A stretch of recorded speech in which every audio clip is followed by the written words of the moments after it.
To lose the ability to do something you love it feels defeating. I've always loved the artistry of ballet and the beauty of it.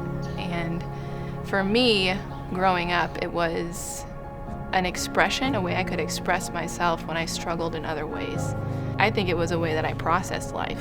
And so losing that was really hard. I had an extra bone in my ankle called an osteogonum, and it caused all kinds of scar tissue and issues. What I learned later from Dr. Leahy is it kind of screwed with the way my muscles were interacting with each other, and so they kind of got frozen together. I kind of transitioned out of ballet, but still I still had issues with running, and I couldn't keep my heel on the ground. So discovering ART, discovering what that brought was kind of an unexpected gift that I didn't think it was possible. I didn't know what to expect, and Dr. Leahy really quickly identified this is the root cause of the issue, and then was able to release the muscles and retrain them to function the way they're supposed to. It was pretty much instantaneous.